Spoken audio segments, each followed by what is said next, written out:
All right, back at it again. Timer. And okay, I'm just still experimenting with these videos. I'm gonna get right into it because I'm gonna pass off some information that I believe may be helpful to somebody.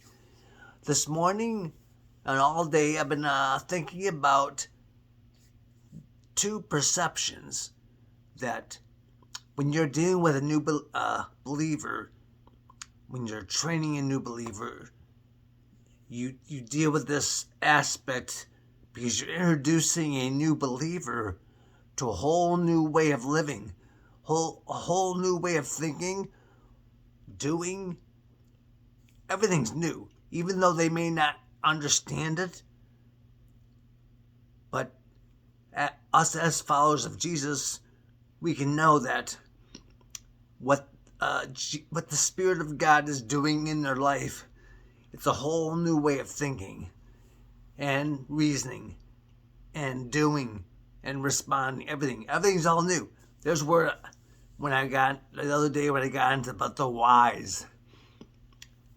When a new believer begins, they have a whole new set of whys of why they do everything that they are going to be introduced to or they'll be brought to learn about and be awakened to. And then they'll have to weigh it out in their own life. Every little thing, I don't care what it is. Because every new follower of Jesus, they have a why of why they do everything. Why they get up, why they take care of themselves, why they eat food, why they go to work, why they make money. There are primary whys and there are secondary whys. But as a disciple of Jesus, as a follower of Jesus, there's where the lordship, the allegiance aspect of following Jesus is kind of bleeding into all areas of a new believer's life. And we have a part of introducing that to a new believer. Well, I'm going to go back to this morning as I was thinking about that, about before someone follows Jesus, they are born and grow up with, I've developed my own terms, a perception that was more so, I say, walking by feelings perception. And then when you start following Jesus, it's a whole new different perception of walking by faith. But anyways, the terms in the scriptures that Paul uses is there's an old self and there's a new self.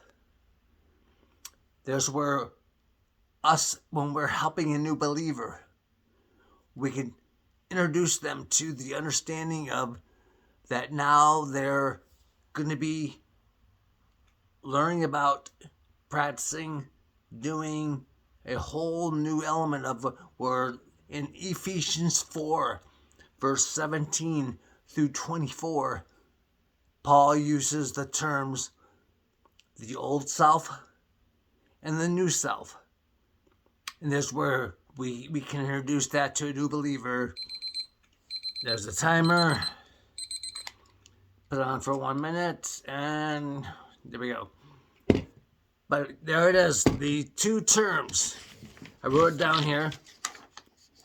In old self mindset, before someone becomes a disciple, we grow up and we live life developing this through behavioral patterns, and we develop our own personality, our own person of a old self mindset, which is, I say, walking by feelings, a sensual, receptive perception. And on the disciple side, there's a new self mindset, walking by faith, which I say it's a paradox, non-receptive perception. So there's where this morning, that's what I woke up to, was, there it is. Okay, I'm gonna edit it. Okay, 5-minute videos. Okay, I'm gonna end this video. Okay, 2 things to think about. The old self mindset and the new self mindset. I'm gonna do another video. I'm gonna get right into something that I've been concerned about. It's because, see, here's something about when you train a new believer and you see every disciple that I understand, when they become a new disciple, there's a carryover. They carry into their new life, their new quest, the habitual practices of a lot of their old self mindset, perceptions, actions, responses, behavioral patterns, coping devices. They're all old self developed.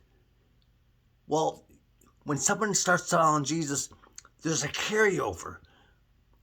They may get their salvation membership by confession. But every disciple that I know, when you start out, you carry over with your membership those behavioral patterns and a lot of that mentality, that perception, that old self mindset. I'm going to get into that next video and try to bring out what I have a concern that I see, what Paul mentioned in 1 Corinthians chapter 3, verses 1 through 3.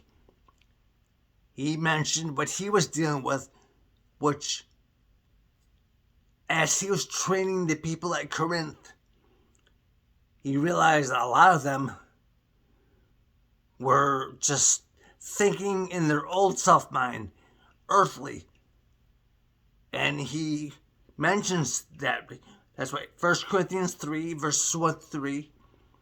If you read that, you'll see that's Paul making reference to that he desired to talk more mature information, but he realized he was dealing with babes in Christ, or immature people who are spiritually mature, which would come down to they were more so operating in their old self mindset, in their sensual walking by feelings perception, more so than walking by faith in the non-receptive paradox perception. I'm going to get to the next video. Okay, so how do you stop this?